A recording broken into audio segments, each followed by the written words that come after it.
Welcome back. We are here with my friend Mike Urban, and this is, of course, the world's greatest agent interviews. And one of the greatest agents that I know in the United States is in Massachusetts, and his name is Michael Urban. So, Michael, welcome to today's interview, and thank you for taking the time. I really appreciate it.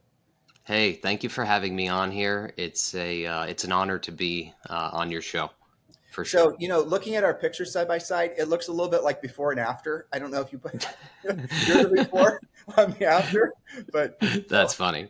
yeah. Well, so this is what happens after you do a whole bunch of coaching calls. This is what you look like. So you better, Okay, I'll get prepared for it. exactly. Well, so let them know where you sell real estate and just give them a little bit of background, just some, share some info about you so they love you as much as we do. Okay, so I'll start with where I came from. So I was a blue collar electrician for 10 years, pretty much right out of high school. My dad had a business, and I was in the trenches. I was in the trenches, crawl spaces, attics, 120-degree attics, and I knew that I didn't want to do that forever. And I knew I wanted to change my life and the trajectory of my life and really the lives of my family, right? So started selling real estate in the Northeast Pennsylvania area and built out a good book of business there. I was one of the top agents for multiple years in a short amount of time there. And then, I wanted to challenge myself. I couldn't do anything else there. I pretty much capped out and decided to take my family, move to Boston, Massachusetts. And here we are. So I have still have my business in Pennsylvania, but also I'm here in the Boston area selling real estate. Been doing this for almost 8 years now. So tell us about the Boston market. What are you experiencing? It's crazy here. Like I think many areas where there's a major city, some markets and some neighborhoods within the city are doing very well. Some are not performing as well. And then out in the suburbs, a lot of the suburbs are still really hot. The ones that are cooling off are the ones that received hyper inflated prices during the pandemic. They started to cool off a little bit, but overall, it's like a war zone out here because we still have lack of inventory. And as you know, and probably your listeners, real estate is local. So what happens in one market may not translate to another market. And that's very true here. I'm going to take a half step back because you said something that kind of intrigued me. So you went right from basically the trades into real estate and were successful right away, which tells me some of the skills that you had in the trades translated directly to selling real estate. And there are a lot of people that do exactly what you did. Yeah. What did you find in retrospect were the skills that were transferable that you did maybe at the time didn't realize, and when you're in the trades would be so valuable in Yeah. real estate?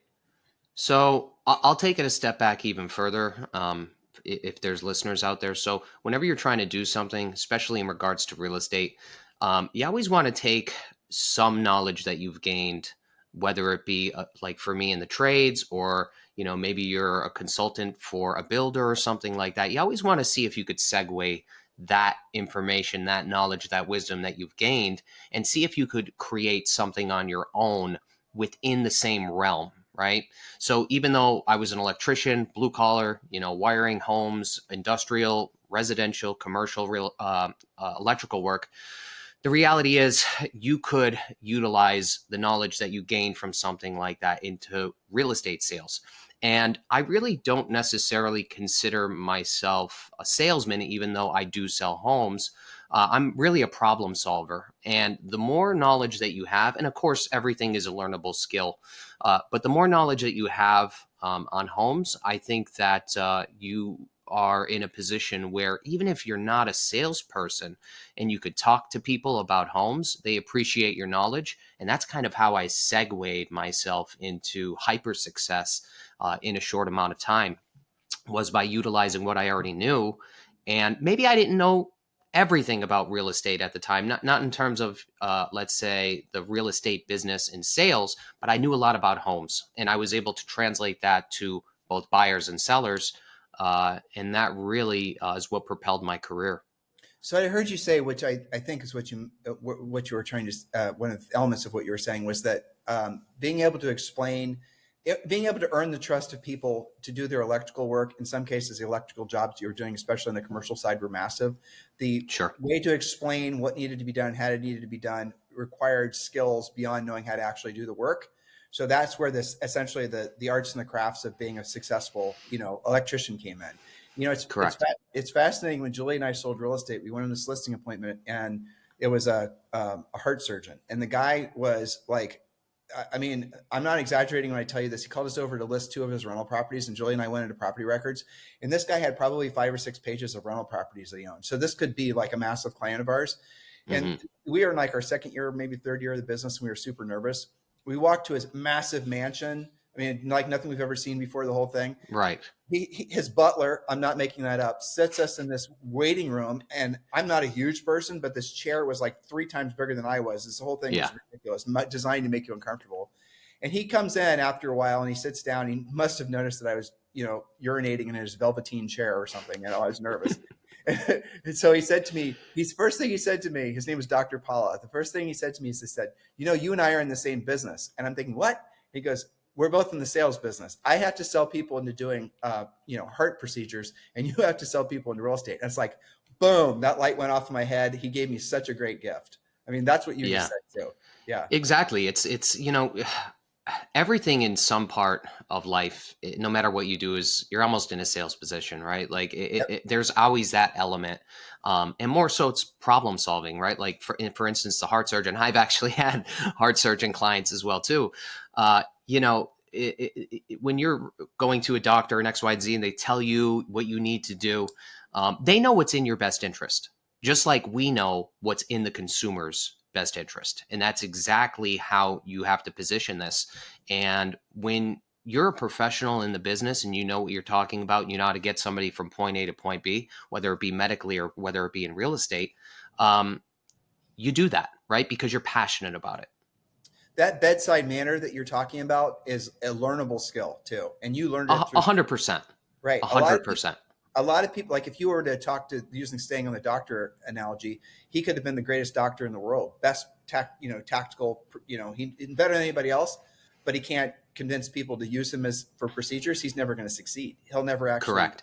yeah. So I'm saying this from a coach's perspective, because I know that's a mooring line that keeps a lot of agents from ever becoming anything, because they are not realizing that essentially the most influential, highest paid people on planet Earth always have been and always will be salespeople, be it an electrician, be it a heart surgeon, be it a politician, be it a spiritual or religious leader, be it a real estate agent or a real estate coach. We all are selling. And if you're not selling, you're not making any money. You're not helping any people. It's not that difficult. Correct. It's about helping people. And, It and is. that's, I want to segue into something too, if you Please. don't mind. So, back about 2 years ago, I had to have my hip replaced. Now, I don't know if I'm only 38. At the time, I was 36. And that's very young to have a hip replacement, complete hip replacement. And the doctor that I met that was doing my hip actually used to be a carpenter, believe it or not. And he had, I don't know. I think he hurt his knee or something. That's how he got into the business by, again, wanting to try to help other people. But this guy was a carpenter, right? Working on homes, working with wood, working on X, Y, and Z. Fast forward, this guy does like 500 hip replacements and knee replacements a year. He's like one of the best in the business. And for anybody listening, like, one skill or trade could really translate into another business. And if you're focused, you could be hyper successful no matter what you do. Yeah, it's true. And I love the fact that you really reeled it back in and focused on the fact that it's about helping other people. Right. And that's something else that sometimes that's another epiphany, a light that goes off in people's. When did you realize that you're in the people helping business primarily? Do you remember that? Immediately. I mean, sometimes you have these sellers or buyers that think they perhaps know more than you, and sometimes they could, right? It absolutely can. But they still need the help, and they really need somebody to guide them to the finish line, right? So it doesn't matter how much they know. It's very difficult to try to sell your house by yourself, in my opinion, and get the most amount of money with the least amount of liability. And the same thing for a buyer. It's very hard to get the best price for a home and take some liability off of yourself, and that's where we step in. When you have that, and you have the good bedside manner, and you're a professional, you know what you're doing. Uh, it all translates into helping people get from point A to point B and be successful, get them across the finish line. They're happy. They raise their family. They relocate. They raise their family in another market. I mean, I knew immediately that that's what it was about. Well, and again, that's another, it's a psychological trick that we can all kind of play on ourselves truthfully. If you have reluctance to basically have sales conversations with people, Right. replace that with, I'm here to help you. And actually physically write that down before you make phone calls. And almost, it's strange. It's like it has the same power over our mindsets that putting yourself in a state of, appreciation, or a state of, that type of, that the zone where you're Right. being appreciative of things, and you can't, in your mind at the same time, sort of scarcity type thoughts can't coexist when you're feeling Right. abundance and you're feeling, all the appreciation.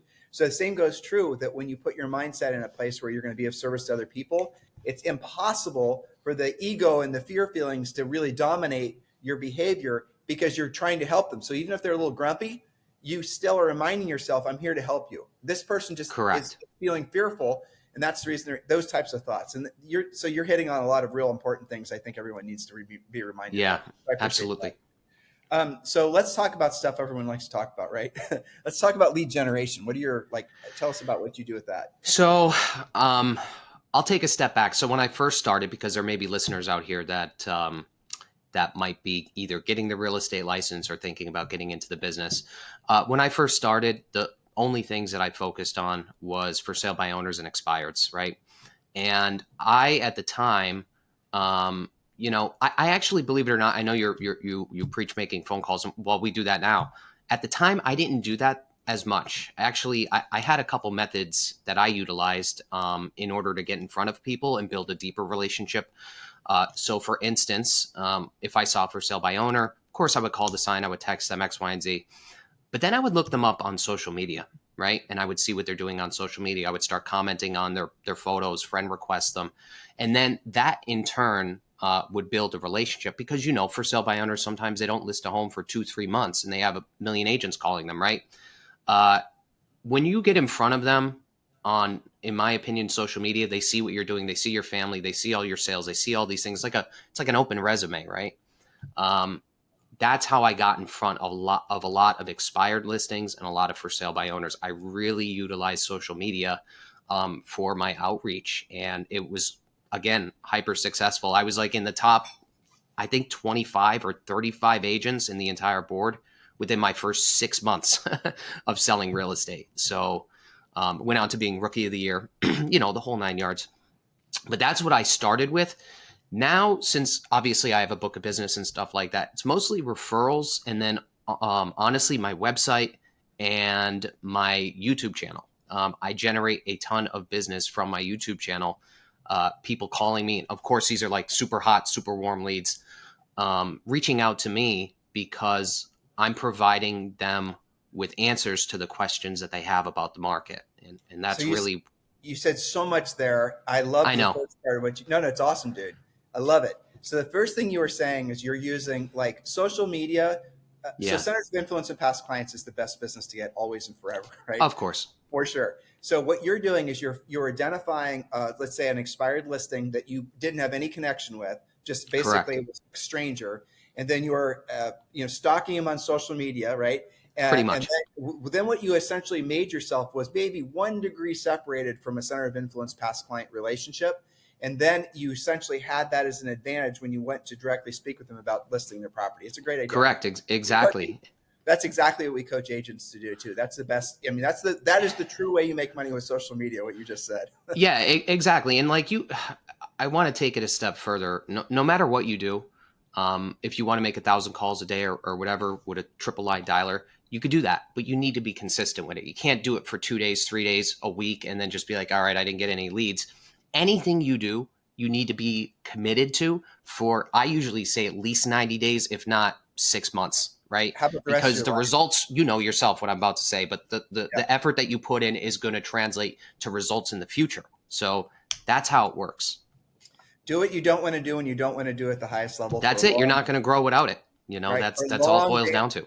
for long damn periods of time, usually about 10 times longer than you think you should. Oh God, geez, I didn't even start getting leads on my YouTube channel. I mean, I did get some initial leads, but like now I'm approaching 1,000 subscribers on the channel, and not every viewer is going to be a buyer or seller, but have people reaching out to you, um, looking for help. I mean, that's the best thing in my opinion when they're reaching out to you because they're already a hot lead.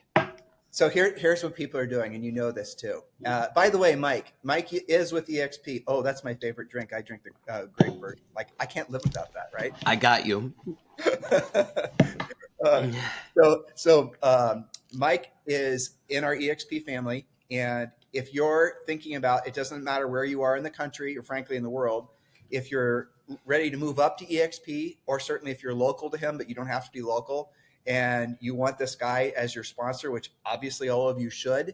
It's someone I would 100% endorse you guys reaching out to. He would be a wonderful sponsor for all of you. So if you've not yet chosen your sponsor and you're looking for a sponsor at EXP Realty, and you want to have Mike be partner with you at EXP, Mike, how do they get in contact with you? What's your cell phone? They could, yeah, they could call me anytime or text me. It's 617-686-9299. That's my personal cell phone. Call me, text me there, or alternatively, if you want to email me, it's mike@agenturban.com. Okay, so say your phone number slower. 617-686-9299. Okay, so let's go back to your lead generation. Sure. I assure you there's agents that are listening right now, and here's all that they heard you say. They didn't hear us say, do what you don't want to do and you don't want to do it at the highest level. They didn't hear you say anything about going after FSBOs or expireds. All they heard was this: YouTube videos, super hot leads. So but you said something I bet you nobody heard. It took you a long time to start ramping up and building relationships basically off YouTube. And you had the income coming from your centers of influence and past client business, which was originally sourced from you doing the FSBOs and the expireds. Did I get all that right? Okay. Correct. 100%. So listeners, don't go right to YouTube unless you have a massive amount of money to pay your bills, because the payoff on that is long tail. It's proactive lead generation versus passive lead generation. Correct. Exactly. You need, it's something that will, you could utilize. I mean, you could start doing it, but focus on getting now business. That's future business. It could turn into now business too, once you get the ball rolling and stuff like that. But I mean, I'm big on productivity. I'm big on time management. I'm big on, just trying to do and spend the most effective hours of my day doing what I'm doing. And you could do all these things, but you should really narrow down what you want to do. You should have pillars of business, right? I talk about that a lot, even to our agents in our group. You should have a couple pillars of business where you could pull from. So if one day, perhaps you don't want to make the calls, you should make the calls, but perhaps you don't want to make those calls, then you pivot and you start filming yourself. Or perhaps you pivot and you start reaching out to your past clients or your sphere of influence. You should always have 3 pillars where you're trying to pull leads from. Okay. That's how I do it. Well, I mean, in our book, we talk about it's spokes on the wheel, pillars, similar analogy, right? Right. So the concept, listeners, is that you have to have, imagine a bicycle wheel, or his analogy is pillars, right? And then each of those pillars or each of those spokes represent a source of business. And he just said it perfectly. The first spokes you put on the wheel, or the pillars you build underneath your mansion, are going to be those that are proactively lead generating spokes. In other words, leads that you can control. Because here's the pisser of passive lead generation. Marketing, branding, postcarding, does not matter what it is. Pay per clicking, it does not matter what it is. You cannot control if you get any leads. You cannot control the quality of the leads. You cannot control the quantity of leads, but you can control how many actual outbound calls you make to those expireds that were in your MLS this morning. You can control how effective you are at that. You can control actually how good you get at that skill set. So if you want to really drill down and make, frankly, I have never ever coached one person who did not build their business base exactly like he did. That has built a long-term sustainable business with large profit margins. We should talk about that too. Yeah, we will. Because agents that buy all their business and essentially fall prey to the fallacy that they can buy buyer leads and what's happened over the last 10 years especially is that the margins on those leads, the commissions have been compressed, and at the same time the referral fees have increased. And so the amount of profit you're making from those leads, now you got to pay a buyer's agent, now you got to pay your broker, now you got to pay all the rest of it. Most of these larger teams, I mean, they're being honest about it too. And most of the things that most of the people I talk to, they're losing money on their buyer sides now. So Hmm. so when you're thinking about your business plan and you're thinking about net profit, revenue, number of units, all of this stuff gets conflated in people's minds. What is your primary focus? Do you focus on profit as your primary driver? Pretty much, yeah. I mean, obviously, there's expenses with every business, and if you're a listener, you want to get into this. A lot of people don't realize this, and Tim, you may know what I'm about to say, but a lot of people don't treat this as a business, okay? And you need to treat it as a business, period. But I focus the metrics. I'm a big numbers guy. The stuff that I focus on is purely just the profitability of things. I mean, obviously, we'll try different marketing, we'll try this, we'll try that, especially in a new market. We've tried different things, and some things work very well and some things don't. I can't even tell you, I don't have enough fingers to tell you how many billboards I've had in my life. And I still, it's funny, I paid for a billboard in the best school district in their gymnasium, right? I did this like 3 or 4 years ago. Somebody sent me a picture. I thought they took it down because it was only a 2-year contract and, it was all paid up and everything. Somebody sent me a picture the other day from a billboard a big one, a lit billboard in a gymnasium for the best school district in the county. I've never received one call from that billboard ever. Never received. It's got to be up for 4 years now, 4+ years. And I'm the only realtor in there. Okay. So you measure what works, you measure what doesn't, and you make adjustments from there. But I, you got to be I, consistent with it. Okay, I'm going to make you go back in time, and I want to talk to the dumb Mike Urban that originally signed up for that billboard. Yeah, Okay, I want to talk to the dummy version of you from a few years ago. sure. So I want to know what the dummy version of you was thinking when he spent that money on that billboard in the first place. How did they fool you into doing it? Um, it was in my backyard. And honestly, what I was trying to do was there was originally, I think, another agent on there or a broker from a company. And it was more of an in spite because they've done all kinds of, you know how it is. This business could be challenging when it comes to certain broker owners and companies and stuff like that. And it was more so a snub to them. You know what I mean? So, I mean, it wasn't all, yes, I didn't get any business from it, but more so taking them off there and putting me up there was more of the highlight for me. Would I do that again? Probably not. I don't have those feelings anymore. And I talk about this a lot to the agents, especially the top producers in our group, especially young top. We have I think in our group I think we have 5 or 6 icon agents, which is a lot. And Really? some of those, Wow, oh yeah, some of those are brand new licensed agents, which is absolutely amazing. dude. It just so the listeners know, like, how many icon agents are there at EXP? 3,500, 4,000, something in Yeah, that but I mean, vicinity. we should tell them. So an icon is after you hit a $16,000 cap, if you sell an additional 20 units or have a total GCI of $500,000, I'm oversimplifying it, but the gist of it is you get your Yeah. $16,000 cap back in the form of EXPI stock. And to hit that as a new agent, that's rockstar status. You're clearly doing a fantastic job in your group, Mike. Good Yeah, job. there's thank you. Yeah, there's quite a few of them, and they all have their tried different things, and they ask me, and everybody thinks everybody wants to be on a billboard, but what I wanted to just touch base on while we're on the topic is staying humble. And at the time that I had that billboard up, I was more vindictive in a way, and this business kind of wears you down. And you stop worrying about those things, and you stop worrying about everybody else, and you try to collaborate with other people. And that's really what we've been doing. And in our group is called the Launchpad. That's why we've had a lot of success with agents coming over to work with us, because we lift them up, and I love we it, try man. to, It's beautiful. yeah, we You try to guys do the can see best we why can. you guys can see why we love this guy. So what's your phone number again? So if someone wants to work with you at EXP? Sure, it's 617-686-9299. All right, so I'm going to ask you a question that I asked on a clubhouse 2 years ago, and it was Is one of that the still first. around or no? I don't know, dude. I don't do it anymore. It was Yeah, hot for a minute, right? it was hot for a minute during COVID, but our little Yeah, group got to be so big, and I couldn't manage it, and people wouldn't let me yeah, get off the thing. I was on there for like 4 hours a day. It was really yeah. great. I mean, honestly, I enjoyed it. I enjoyed connecting Sure, with of people course. so much. So I asked this question to start out the clubhouse. I asked the question: would you rather be, if you can only choose one, to be famous or to be rich? Which would you choose?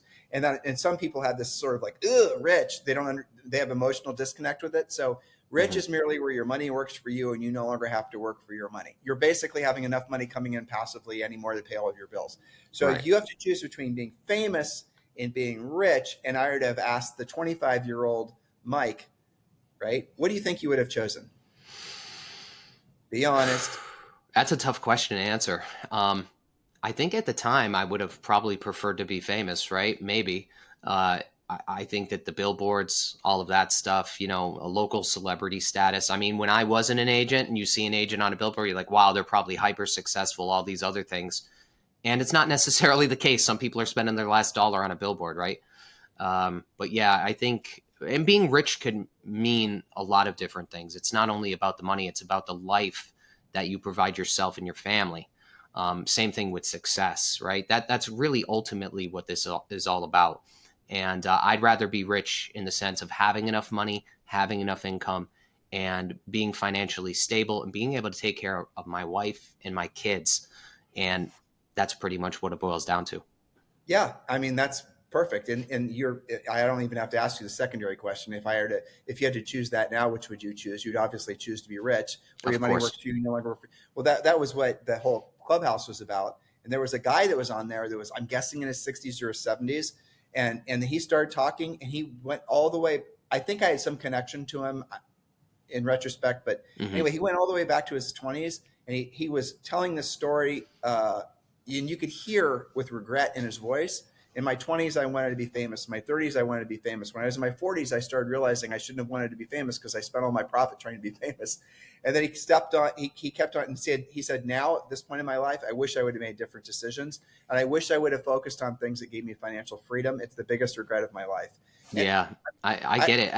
I could take that a step further if you want. I think a lot of it for me was, and there may be listeners in the same position. Like when I was in high school and everything, you know, I was relatively the popular guy there, but I didn't never really applied myself because I just didn't find anything. I just didn't know what I wanted to do with my life. Ultimately, I knew that I would probably, be an electrician, grow up in the trade, stuff like that, because my father was, he's a business owner for forever, and my grandfather was a business owner, and my uncle. Everybody had businesses in my family, to be honest with you. So I knew that I kind of wanted to do something like that. I just didn't know what it was going to be.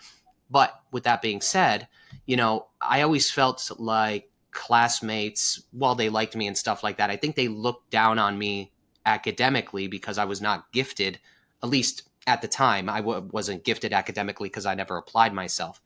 And I think that the famous thing, especially being local famous, um, and this is really me opening up here, so I hope your listeners are paying attention. But I appreciate it. yeah, sure. I think that the like being at least locally famous was just to like, essentially show off and just be like, hey, I made it. You know what I mean? I didn't need to go to college and study in X, Y, and Z. But in retrospect, again, none of that stuff really mattered. I'd rather have spent money or saved money, let's say, so that I could build a better foundation for myself and my family versus, trying to prove everybody that probably I went to high school with that might have thought like, I wonder what Mike Urban is doing. He's probably, you know, wiring houses for $10 an hour or something, whatever they think, how it is in the trades. Like people think you don't make any money. Oh, at least they used to back in the day. That's kind of how it was looked upon. It was like, you were looked down upon. Now it's a big thing. But yeah, I think that has a lot to do with the famous or wanted to have billboards and stuff, like in my opinion, at least for me. And most people don't outgrow that desire to be famous. They're looking for Yeah, outside, it's strong human desire for recognition, basically, and they'll yeah. do I that mean, for the better everybody part. has it, right? I mean, we all to a point have it, but ultimately you need to focus on what's important. Well, the breakthrough is when people realize that most people spend 99.9% of their lives only thinking about themselves. And once you really actually have that breakthrough, then it allows you to, and that defrags your ego from your decision making process. Yeah, And that's, I love what you're saying because I know it's going to have a meaningful impact on enough people that we just frankly hopefully save them from a lot of pain and anguish of making bad I decisions. hope so. I hope so. Yeah. I've done it well all. I know what works and doesn't work, as do you. Well, it's the pisser of life in general. Is again, it goes back to doing what you don't want to do, and you don't want to do at the highest level. I mean, how many of the That's things it. that you do, how many of the things you do every day for work do you really like enjoy doing? I mean, is having passion for make calling an expired, is that required in your world? I mean, you could have a passion for helping people, and I think That's that that's comes with the mindset, right? But you don't necessarily have to have a passion for jumping on a triple line dialer and trying to make 500 phone calls within the next 3 hours. Like, that could be grueling for a lot of people. You know what I mean? Um, and I'll segue into this. Like, you don't. I mean, again, I started by doing that, and again, I was making phone calls. A lot of it was social media and stuff, but it depends on how much money you have. Like, this is getting a little detailed here, but if you have some money and you could essentially focus on certain things, focus on what you like doing. There's obviously things you're going to not like doing, but you know, if you focus on a couple of things and again pull from your pillars, you could be successful. There's ways to be successful, and it could be meeting people for coffee. Like, grab 100 people from your friends list on Facebook and meet them for coffee every single day. Spend $5, $10 a day on coffee. I guarantee you will get business from doing that. There's a lot of ways to skin a cat, as they say. You know what I mean? There really well, is. you're saying something else too, and I want to pull it out so everyone's listening to what you're saying. You just said, this is the third iteration of what you said. If you want to make money now, and if you want to help people, get in front of as many people as you can, as fast as you can, and That's all it just be takes. yourself. Just be yourself, and you don't have to be some sort of aggressive salesperson. Just No, be yourself at Orange Theory. Be yourself at the dog park. Be yourself, and then real estate inevitably comes up because everybody's interested in real estate. That's everybody. how that's how you can be yourself, not feeling like you're but don't be a secret agent. Don't be Right, afraid you to talk can't be a about real secret estate. agent. Right, exactly. But in turn, if you're passionate about it and people recognize that you're passionate about it and you're a professional about it, you don't need to come off as like some big wig. Like, even for instance, not that I want to go down this rabbit hole, but like even listing appointments. Like, sometimes people come in with like this whole arsenal of things and this that. Like, I just sit at the table and talk to these people like they're on the same level as me, and that's why I win like 99% of listing appointments that I go on, because you sit down and level with people, and you talk to them like human beings. And the more you practice that and the more personable you are, the more business you will get. My dad was an electrician for 40 years. He never had a flyer, an advertisement. He never had any of those things ever, was never in the paper. And guess what? His phone would ring off the hook all the time. You want to know why? Because of how he treated people, right? And the quality of work. Of course, you got to back it up with how, your quality of work, but it's about how you talk to and treat people. If you treat them like human beings and you level with people, you could be no matter what industry you're in, you'd be very, very successful. It is ironic that the trades are some of the highest paid professions, and It's it's like, crazy now. It's isn't it crazy. nuts? Yeah, I'm 53 and you're 38, and you said like I remember clearly what you're saying. Like a trades was the fallback to the fallback, right? But Yeah. now, but now the smart people are thinking, well, I'm going to be an electrician because in most markets you can make millions of dollars to I just mean, have a they're couple. making 200 and some dollars an hour here as an electrical contractor. I mean, you can Isn't make that awesome? a Yeah. ton of money in the trades. But like I said, back in high school, back, in the late 90s, it was really looked down, in my opinion, like everybody looked down upon, because media, everybody was pushing, you got to go to, I mean, they still do, right? You got to go to college, you got to do this, you got to get a job, whatever it is. Um, and yeah, I just took an alternate route. So you were talking about YouTube videos, and again, listeners, you did hear him say he was very clear. Do the proactive lead generation first. You can Correct. do the YouTube videoing and all the creative ventures that everyone seems to like secondarily, but you got to shore up your cash flow and the way you build your basis of your business. There's a NAR study that came out that said something like after an agent's been in the business for 5 years, something like 80% of all their business comes from centers of influence and past clients. I might have the numbers wrong, but you guys are You're getting the close. point. It's close. So now, once you got that working and you want to do some other things, if you choose to do other things, YouTube, I agree with you 100%, is definitely where it's at. The video format is definitely going to be more, if you go on your mobile phone, I don't know if you've ever experienced this before, and you do a search for, homes for sale in, Murfreesboro, Tennessee or whatever, Hmm. almost always on mobile, the first search results are YouTube shorts, which is Right. amazing. It's Yeah. crazy. And it piggybacks on also having a website. And I just created my website recently. and I post blog content on the website. And I'm not telling people to do this to start, right? I'm in a position where I could do these things, but but anyway, just funneling people into the website from searching on Google, like where's the best place for young professionals to live outside of Boston, and then also backing that up with a video. It all, yourself, it's all interconnected, It is. and you could build a big database by doing stuff like that. Let me give you an idea that, and all listeners obviously are going to get this idea too. The newsletter, starts funneling them to a newsletter, and the newsletter is going to be all the content you're normally putting on a website, but the newsletters are designed so that you can then easily create lists off the newsletter. So there's an app that is called Beehive. It's spelled weird though, like Beehiiv. That's And what I just use. okay, there you go. Okay, so that newsletter product that guy created is awesome because it's templated, and you send people to your newsletter, and a newsletter is vastly superior at communicating value in an authoritative manner versus any agent website, in my opinion. 100%. But what we did was we started with the newsletter, and I created it almost as like a newspaper. It's called the Boston Yeah, Brief, right? nice.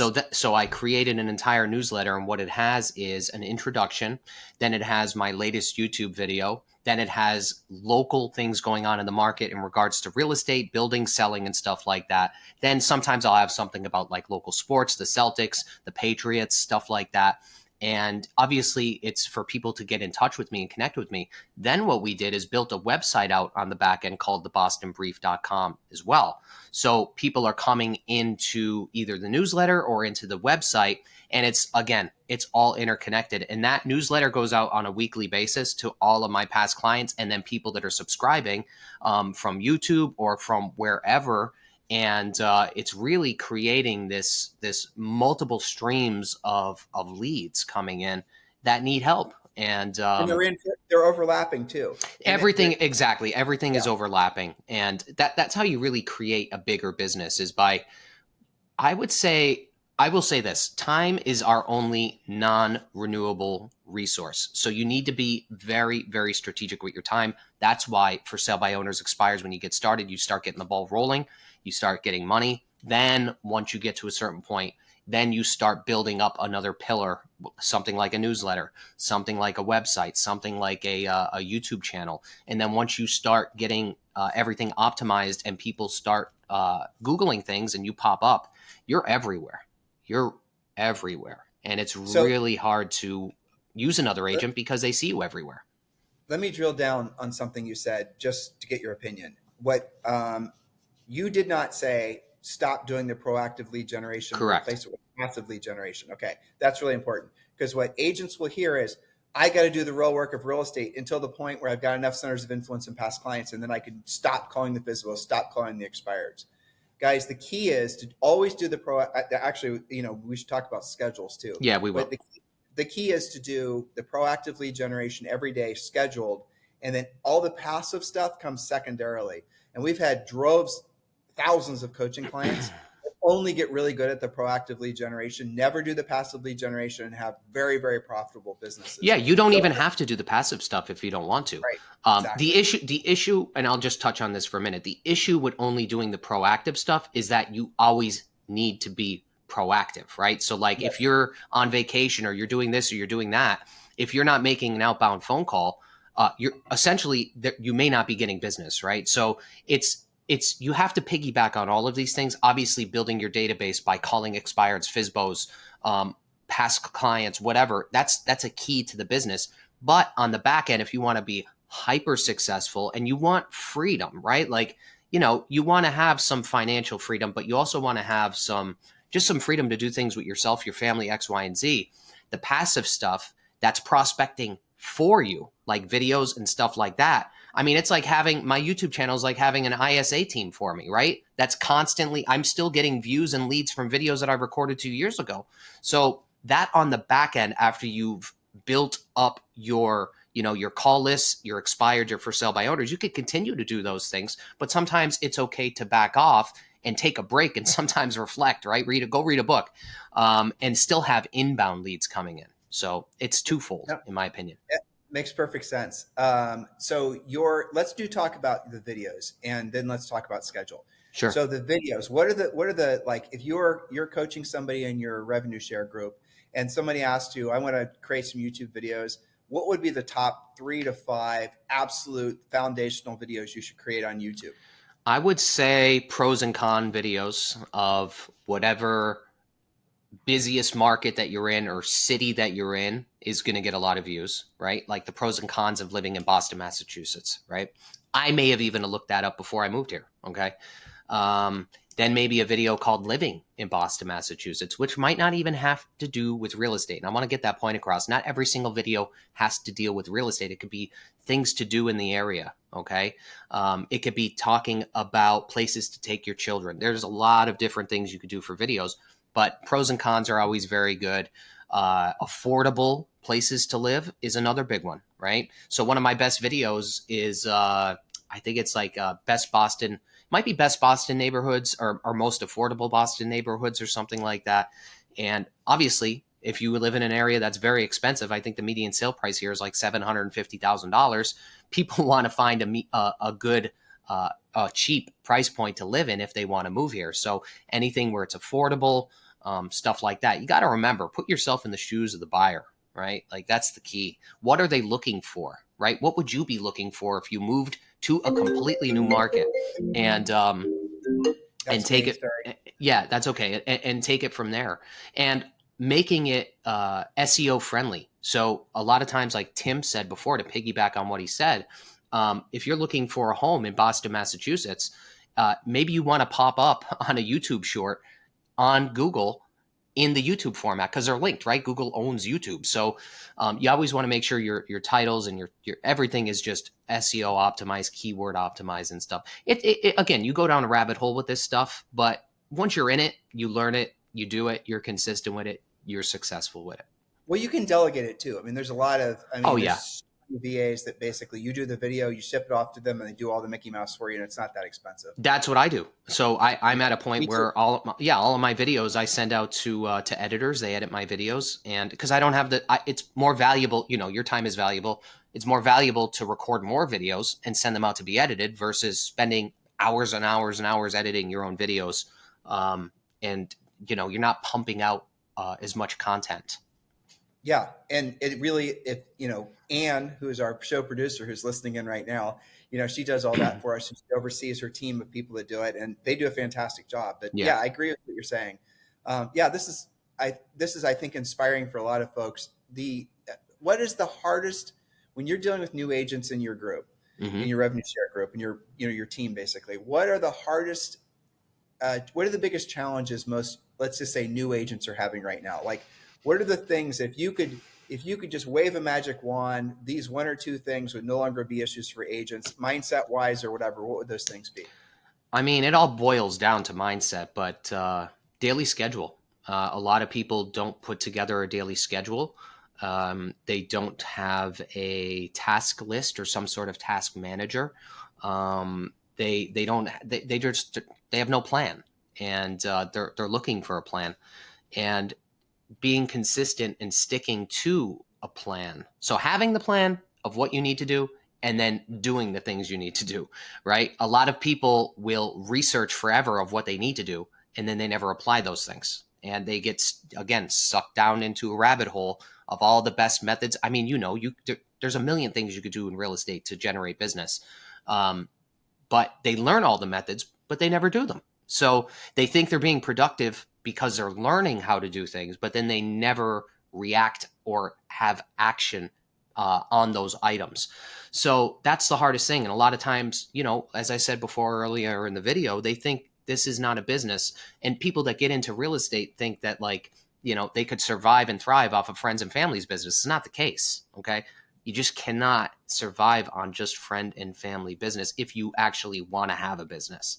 So daily tasks, daily schedule, your weekly tasks, like what's your one big thing you want to get done this week? What are your 5 things that you want to get done in a day? And that's it. I mean, if I could wave that wand and tell everybody this is how many calls you need to make, this is when you should do follow up, and all of those things, they would probably be successful. But not everybody wants to do that and stick to the plan. That's it. I agree. And 100%. You Love how know, you I said mean, it. it is what it is. It's like Yeah. that with every business. You know what I'm saying? Like It's it's like every that with business life. has its challenges, and it's like that with every business. Yeah. And it's funny. You get into real estate because you don't want a boss. You want to have freedom of your schedule and your time, which is similar to the first point, and you want to have unlimited income. And like, congratulations! As soon as you get your license and you join a brokerage, you've accomplished the first two goals. But most people never accomplish the third because Right. they're not willing to. Guess what? Do what they don't want to do when they don't want to do it at the highest level. Tell us about your schedule.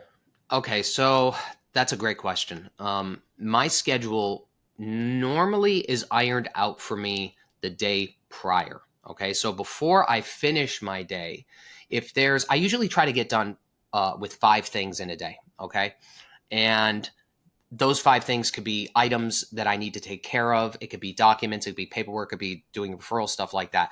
But no matter what, those things normally get done in the afternoon. My mornings are set for a few things. Okay. Number one is lead gen, whether it be, you know, calling expireds or FISBOs, okay, or even reaching out to my past clients. Everything is done in the morning because I'm fresh, I'm ready to go. And that's usually what I do for a good hour or two, 3 hours. It really depends on the day. Then my afternoons are for follow up of like things that I need to do in the tasks that I actually have to complete. If I have to upload documents to my TC or stuff like that, right? I'll check those off of my list. But normally in the afternoon, I try to get done with the hardest. It's called eating the frog, right? You may have heard that before. Trying to take care of my hardest task first, other than making calls. That may be your hardest task, okay? But like the most time consuming thing or the most annoying thing, I'll try to do first in the afternoon. Some people don't open their emails in the morning. I normally will start the day opening my email and at least organize. I could send you a screenshot of this, but my inbox has four layers. I have the left side of my inbox is incoming emails. The right side, I have three labels. I have actionable items, which is emails that I need to take action on.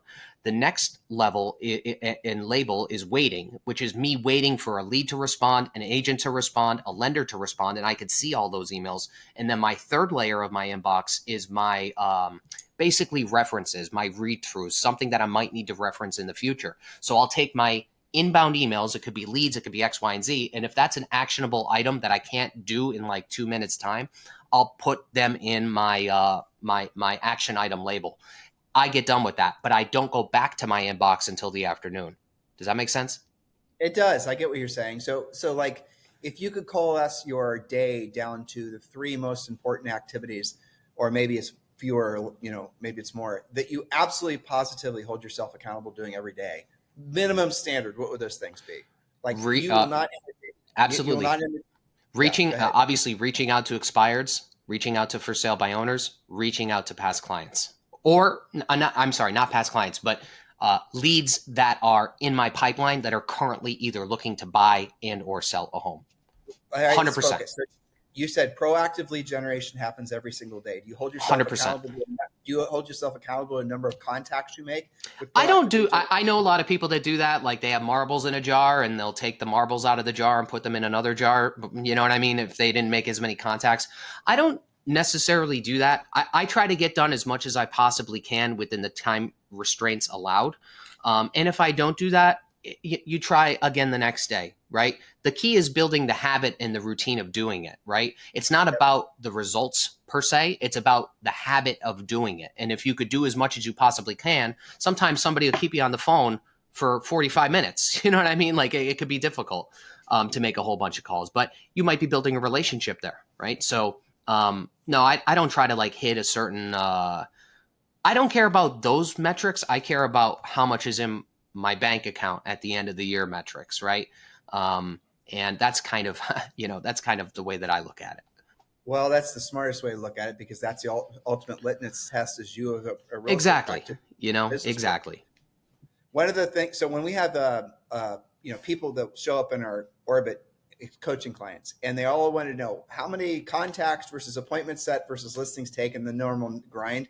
And sometimes it's just overwhelming, and they get back to the state you were talking about, getting ready to get started, consternation, da da da da da, just all this analytical stuff overwhelms them. Hmm. And so I make them a deal, and this usually is something everyone loves.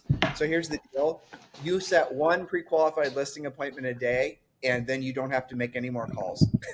That's Yeah, it. I mean, you could set yourself up for something like that. I mean, I know that Right. some people have different programs that they try to follow where, they try to get a certain amount of emails or contacts or something like that or appointments. And I don't really, maybe I should do that a little bit more often. I don't really do that, but I just try to do the best I can with the time that I have allowed.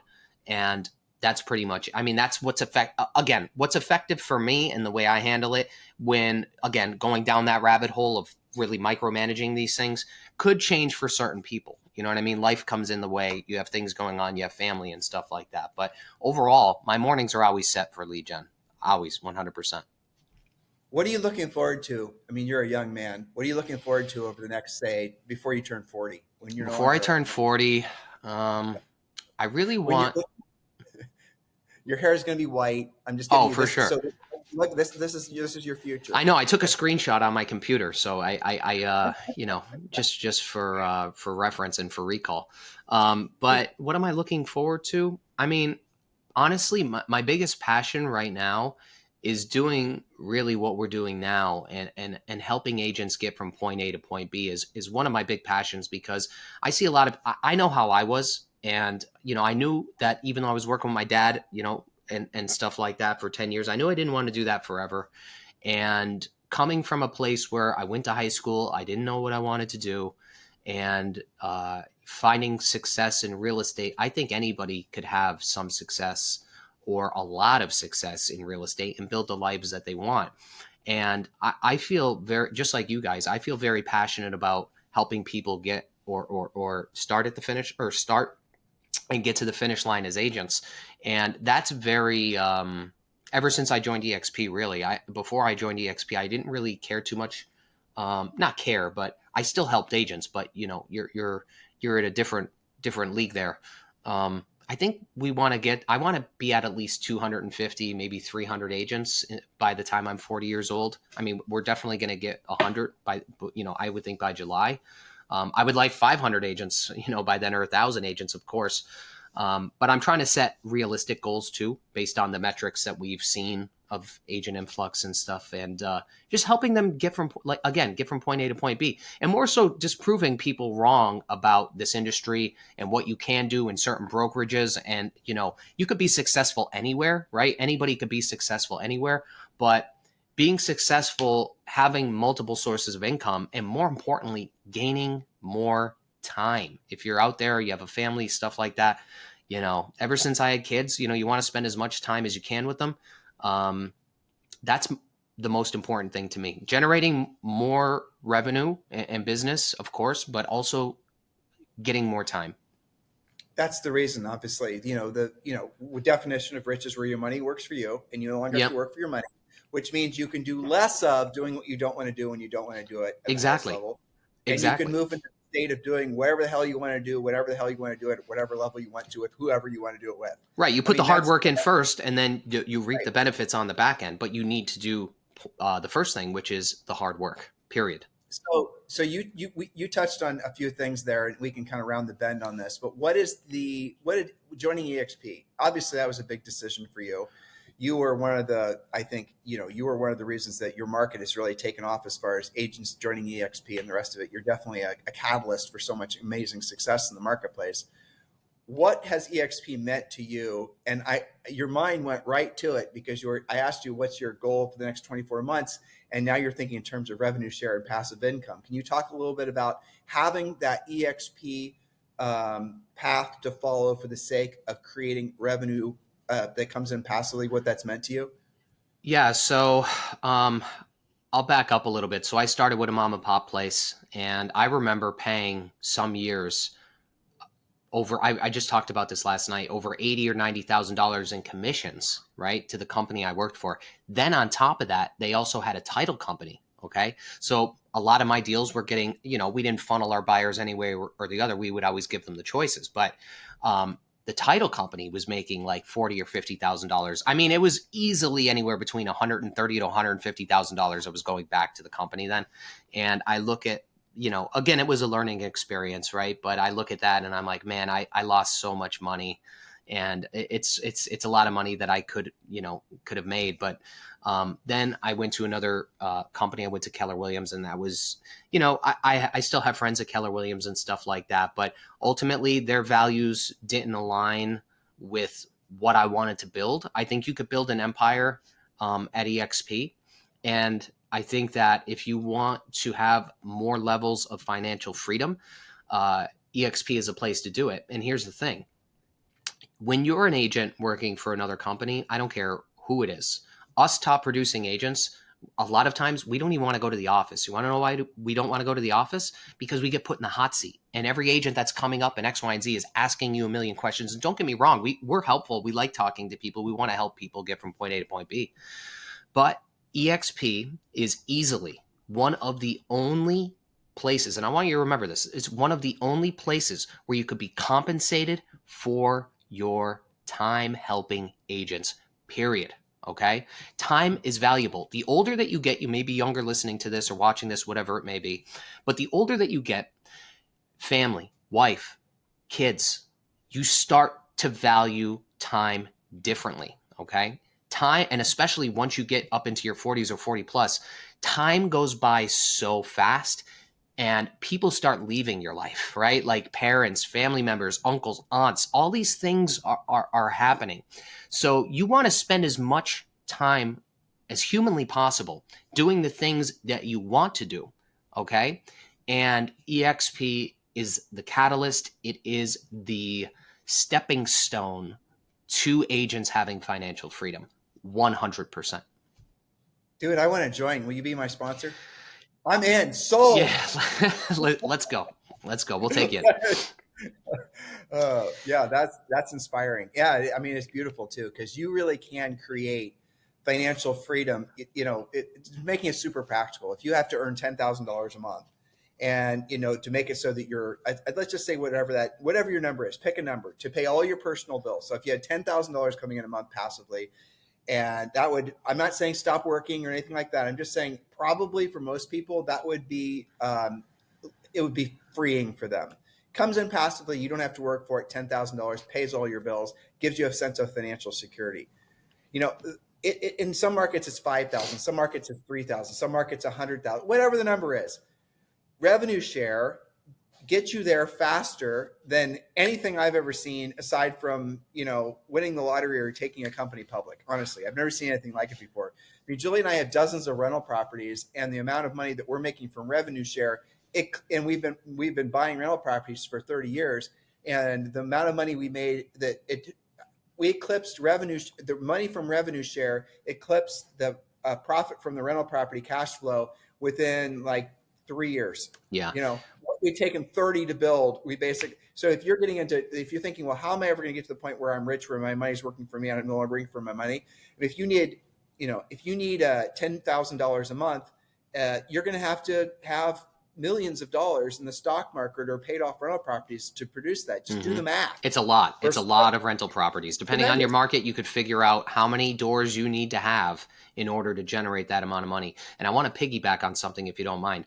So it's, of course, about being financially free, creating your own schedule, doing what you need to do, helping people. But, the more, so when Tim and I are talking about, $5,000, $10,000 a month, $15,000 a month in revenue share, it's twofold, right? Because it's about the effort that you're putting into the agents that are in your downline that are now being successful. So yes, the more money that we are making as your sponsor just means that you are doing the things you need to do to be successful in life and your business, period. That's all it is. So if you have $10,000 coming in and then the next year you have $15,000 coming in or X, Y, and Z, yes, it's usually more agents and stuff like that, but they still need to be productive agents. So on the back end, they're getting trainings, they're learning things, they're doing all of these things. So it's twofold. You're being compensated for your time. And if you are an agent that is looking to join EXP and you want to have multiple sources of income, you want to see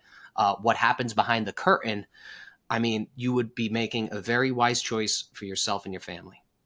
You would, and you'd be making even a wiser choice if you chose Mr. Michael Urban to be your Hey, sponsor. And remember, you don't have to be in Boston, Massachusetts. you could You be don't have anywhere. to be. We have agents in Boston. We have agents in Pennsylvania. We have agents in Florida. We have agents in, where's the other area? Somewhere on the West Coast, we have an agent over there. We're about to onboard a couple agents up in Maine. So it doesn't really matter where you are. The dynamics of real estate are applicable no matter where you are in the world. Okay. It's just having people that are supporting you as an agent. And I hate using the word mentor or holding somebody accountable, but somebody that could level with you and tell you you need to do based on your personality or based on what you want to do and what you don't want to do, and them being honest with you. That's all it comes down to. Yeah, man, I love it. So again, if they want to text you, probably, or call you, what would be the phone number? It's 617-686-9299. Anything else you'd like to say to these guys as we hit end? um Use your time wisely. Don't waste time. Really don't know how much time that you have. Again, it's the only non-renewable asset that you have. Once you get into this business, figure out what your schedule is, figure out what you want to do, then figure out what you don't want to do and do what you don't want to do. Because as Tim said, that's really what it takes to be hyper successful.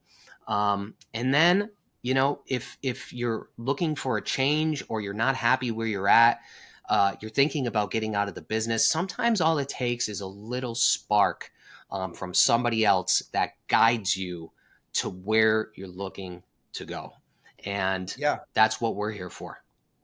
yeah, man, I love it. Thank you for being our world's greatest agent interviewee for today. I sincerely appreciate it. Thanks, Tim. Have a good day, buddy. Have a fantastic day. You God too. bless you and have a wonderful day. And say hi to your wife and you. You have 2 kids, right? Yeah, 2 kids. Yep. Yeah, amazing. All right, cool. Have a good day. Thanks, Tim. Bye bye.